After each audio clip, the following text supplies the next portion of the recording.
This is BROJO Online. Masculinity, confidence, and integrity with Dan Munro. Everyone is full of shit. So, let's have a look at this one. Thanks to the internet, we are the generation who gets to see a full, unmoderated view of just how full of shit everyone is. Sometimes it beggars belief how insecure, irrational, and just plain misinformed a majority of the world seems to be. It's a big deal. Most of who you are gets created through the influence of others. There is no such thing as objective independence. As soon as you come into contact with another human, they affect you. This cannot be prevented. Your brain is absorbing information at a rate you cannot comprehend. You have no conscious choice about what it decides to take on board or what it tries to ignore.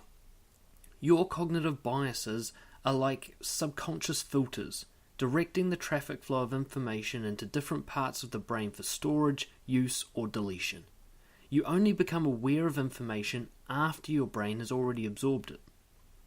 With things like Facebook and a proliferation of news media, we are now saturated in the ideas of others. Once upon a time, you would only be affected by those in close proximity to you, like your village elders, family, and friends. These days, you are constantly soaking in the opinions, ideas, and manipulation techniques of millions from all around the world. The reason I'm focusing on this point initially is because I want you to take a moment to think how this affects those close to you.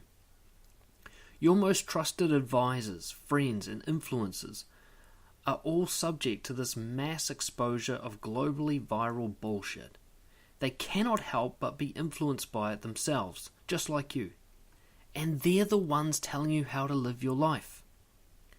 When was the last time you went to someone for advice and they actually said something like, "Well, to be honest, I haven't nearly done enough research or experimentation relating to that topic, so I am unqualified to give you feedback here."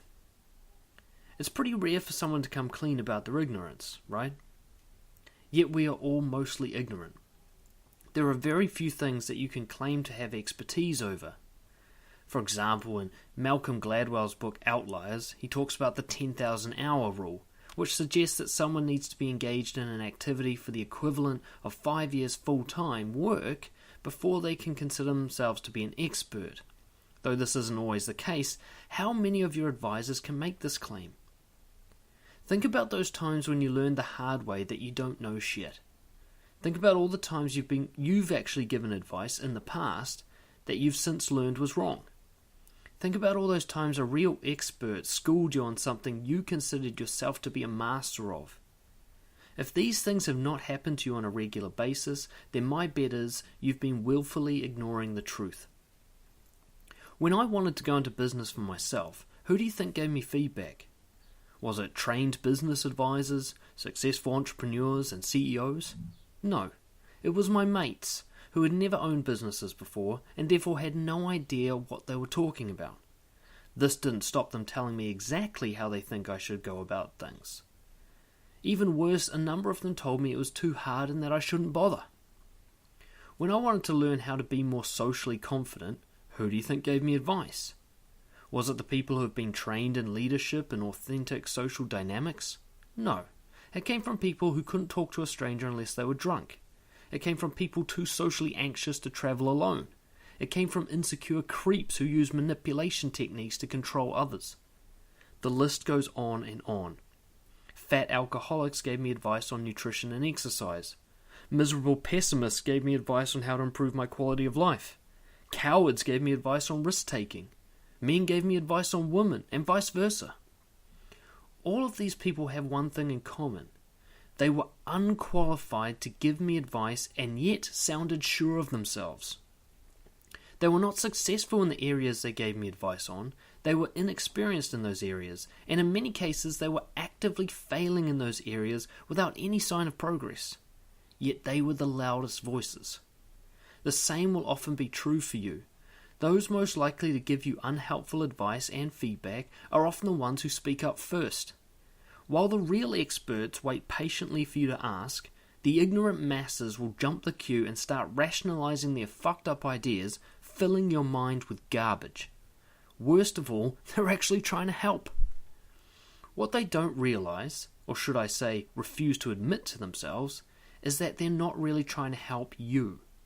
Whatever it is that you have done or suggested has triggered insecurity in them. They feel a strong desire to give you advice, and they rationalize to themselves that this is for your benefit. It's not. What they are really trying to do is remove or reduce their own guilt. When you suggest to a lifetime employee that you want to start a business, you may remind them that they see themselves as a wage slave. If they feel ashamed of this, they will feel frustration rather than see you as an inspiration, as if you are the reason for their sudden wave of guilt. This will quickly be followed by a strong compulsion to make that guilt go away. And how can they do that? By confirming that their decision to remain a wage slave is the only option. This way they don't have to accept responsibility for their decisions. The easiest way to release their responsibility is to successfully convince you of their belief. If they can achieve this, then they have all the evidence they need to remove their guilt. They can say to themselves, "See, I have to be an employee forever because now Dan agrees with me that it's too hard to start a business." Some people will give you advice because they are attached to an identity that relates to being an expert. Often this is a vague overall thing, where they just cannot accept the fact that they don't know shit. Because their brain has complex ideas about how everything should be done, they assume those ideas are also accurate. They simply cannot conceptualize the possibility that their brain could have ideas which are incorrect, because their brain rationalizes its own ideas.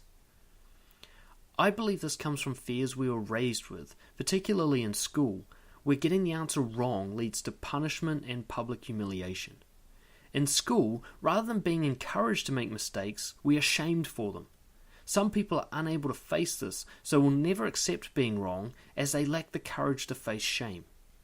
In real life, this translates to them becoming a know-it-all who cannot resist giving an answer regardless of lack of experience, knowledge and research.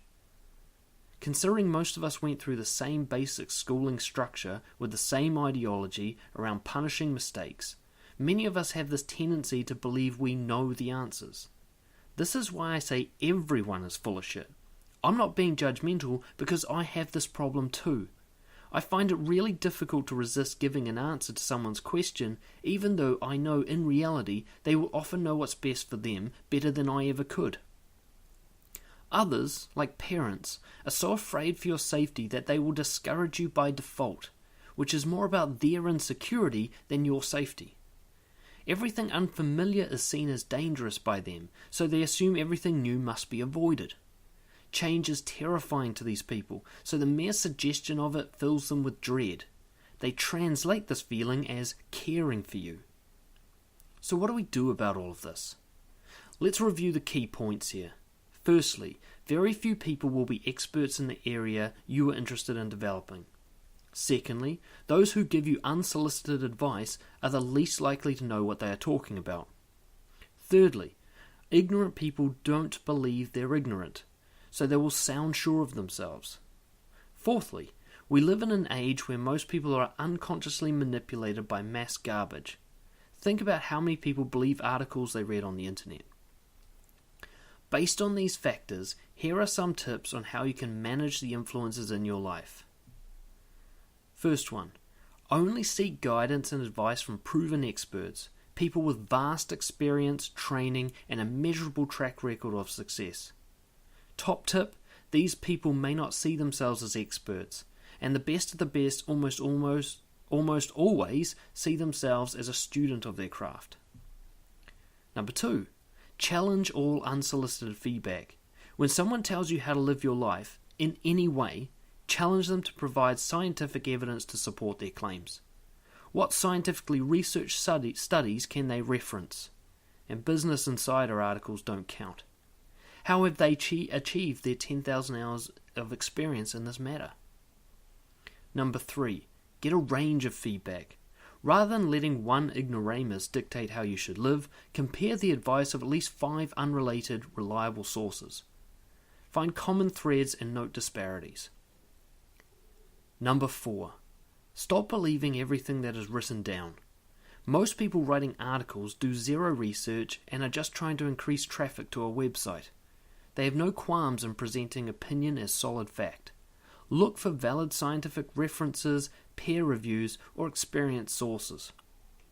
Number 5. Challenge people who give you feedback. Get them to explain their motives. Why are they trying to help you? Is it really about you? If so, why aren't they asking what you want? Last point I want to make is that right now I'm telling you how to live. So if you listen to this thinking, oh, that's good points, Dan. That's so true, and wow, how handsome you are, then you're simply believing something you found on the internet. I challenge you to test what I am saying. Don't just believe me because I seem sure of myself. I know I've tested these ideas extensively, but you don't know that. Go find out for yourself. And of course, the standard pitch. If you really want to work on your ability to find the truth, grab my book Nothing to Lose off Amazon.com and send your money to me so I can spend it on my own shit. Cheers.